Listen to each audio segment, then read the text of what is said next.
খিয়ারুকুম, তোমাদের মধ্যে উত্তম ওই ব্যক্তি যে ব্যক্তি তার স্ত্রীদের কাছে উত্তম। এবং তিনি বলছেন যে আমি আমার স্ত্রীদের কাছে আমি উত্তম। সুবহানাল্লাহ, মানে স্ত্রীদের কাছে তিনি ভালো, সবচেয়ে ভালো। তো তিনি উৎসাহ দিয়েছেন এই হাদিস দিয়ে যে তোমাদের মধ্যে তারাই উত্তম যারা নাকি পরিবারের কাছে উত্তম। তো ধরেন যে আমরা সবাই মনে করেন যে খারাপ, আজকে থেকে আমরা এটা আল্লাহ রাসূলের এই হাদিসটা যদি একটু পালন করি তাহলে পারবো না? ইনশাআল্লাহ পারবো, ইনশাআল্লাহ। তাহলে আমি যদি আজকে থেকে উত্তম স্বামী হতে চাই, তাহলে আমাকে উত্তম ব্যবহার করতে হবে আমার স্ত্রীর সাথে। আমি যদি উত্তম বাবা হতে চাই, তাহলে আমাকে অবশ্যই আমার ছেলে মেয়েদের প্রতি উত্তম আচরণ করতে হবে, কড়া ভাবে নয়, নরম ভাবে। আমি যদি উত্তম আল্লাহর বান্দা হতে চাই, তাহলে আমাকে আসলেই উত্তম ভাবে আল্লাহকে ইবাদতটা উপহার দিতে হবে। পারা যাবে কি? তাহলে উত্তম খালি মানুষদের কাছে নয়, বরং আমি যদি উত্তম ইবাদতকারী হতে পারি আল্লাহর কাছে, তাহলে আমি সবার কাছে উত্তম হতে পারবো। সবার কাছে উত্তম হলে কিন্তু আল্লাহর কাছে হতে পারলেন না। সবার কাছে উত্তম কিন্তু আল্লাহর ইবাদতে আপনি ভাগিবাজি করলেন, আল্লাহর ইবাদতে আপনি গড়িমসি করলেন, ভালো হতে পারলেন না, তাহলে কি কোনো লাভ আছে? আপনি যেভাবে উত্তম পরিবারের একজন জনক, পরিবারের প্রতি প্রেসিডেন্ট, ঠিক উত্তম একজন আল্লাহর বান্দা আমরা হতে কোথায় সমস্যা? সমস্যাটা তো ওখানে যেখানে শয়তান আমাদেরকে আল্লাহর উত্তম বান্দা হতে দেয় না, ঠিক না? আমাদেরকে নিয়ে চলে যায় বিভিন্ন জায়গায়, আমাদের মনটা অন্যদিকে নিয়ে যায়। কিন্তু আমরা যদি নিয়াত করেই বসি যে আল্লাহ আমি তোমার এই পৃথিবীতে উত্তম বান্দা হচ্ছে, আরে উত্তম বান্দা হলে যে কত রকমের ফ্যাসিলিটি আল্লাহ দিবেন, ইহকালে তো দিবেন, পরকালে দিবেন।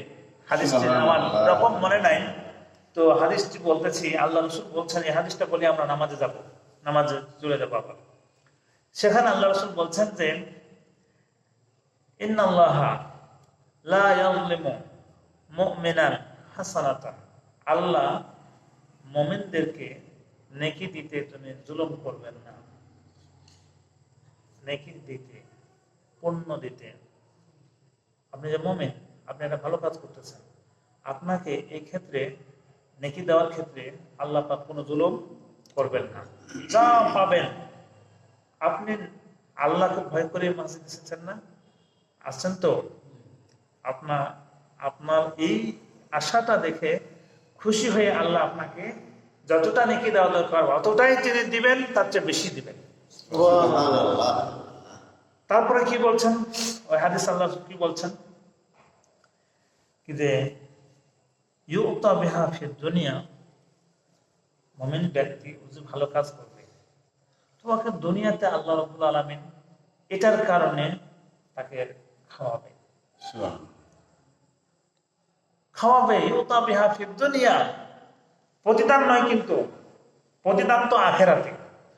ইউতা বিহা ফিদ দুনিয়া, ভালো একটা কাজ করেছেন, সুবহানাল্লাহ একবার বলেছেন, আপনি ভেবে নেবেন যে আমি যখন একবার সুবহানাল্লাহ বললাম, নিশ্চয় আল্লাহ আমাকে সুবহানাল্লাহর কারণে আমাকে অবশ্যই একটা ভালো কিছু খাওয়াবেন, আমাকে ভালো রিজিক খাওয়াবেন। কেননা আল্লাহ রাসূল বলেছেন যে ইউতা বিহা ফিদ দুনিয়া, আল্লাহ নেকির ক্ষেত্রে মুমিনদেরকে জুলুম করবেন না, তিনি দুনিয়াতে মুমিনদের এই নেকির কাজ করার জন্য দুনিয়াতে খাওয়াবেন। সুবহানাল্লাহ। ওয়া ইউজজা বিহা ফিল আখিরাহ, এবং তাকে আখিরাতে প্রতিদান দান করা হবে। তাকে এই দুনিয়াতে খাওয়ানো হবে, সে যে ভালো কাজটা করলো, সে একবার সুবহানাল্লাহ বলেছে, তার মানে বোঝা গেছে যে এই সুবহানাল্লাহর কারণে সে দুনিয়াতে হকদার হয়ে গেছে ভালো কিছু খাওয়ার জন্য, ভালো কিছু পাওয়ার জন্য। শুধু খাওয়া না, ভালো কিছু খাওয়ার জন্য, ভালো কিছু পাওয়ার জন্য। আবার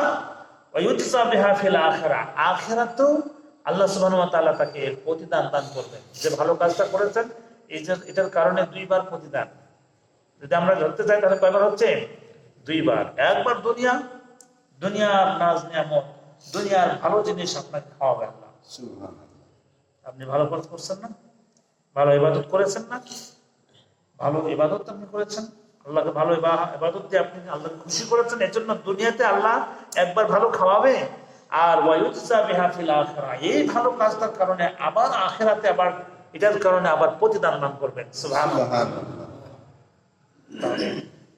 আমরা মসজিদে এসে, যেখানে আল্লাহর কথা ছাড়া আর কোনো কথা চলে না, আল্লাহর স্মরণ ছাড়া অন্য কোনো স্মরণ যেখানে থাকে না, সেখানে আমরা কখনোই দুনিয়াবি আলাপ করব না।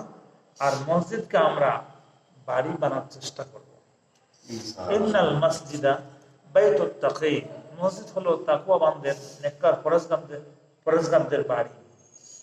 আর ওই হাদিস তো বললাম আপনাদেরকে যে যদি খালি মসজিদকে বাড়ি বানিয়ে নিতে পারেন, যে ব্যক্তি মসজিদকে বাড়ির মতো বানিয়ে নিল, আল্লাহ রাব্বুল আলামিন তাকে খুশি হয়ে তাকে কি করবেন? স্বাগত জানাবেন। হ্যাঁ, দেখছেন আল্লাহ কত খুশি হবেন। যেমন তোমাদের কেউ বিদেশ থেকে আসলে তার পরিবার যেভাবে খুশি হয়, কেউ যদি মসজিদকে তার নিজের বাড়ি বানিয়ে নিতে পারে ইবাদতের জন্য, তাহলে সালাতের জন্য, জিকিরের জন্য, এটা ফের বাড়ি বানানো এমনি হবে না যেখানে মসজিদে এসে আমি ঘুমাবো। এটা করলে হবে না, কিন্তু বাড়ি বানাবে লিস সালাতি ওয়াজ যিকরি। হাদিসে এভাবে আসছে যে লিস সালাতি ওয়াজ যিকরি, মসজিদকে সে নামাজের জন্য এবং আল্লাহর স্মরণের জন্য, জিকিরের জন্য। একবার লোকটা খাসতে যাচ্ছে, মানে হামসা যাচ্ছে, তখন একবার শুয়ে যাচ্ছে, তারপর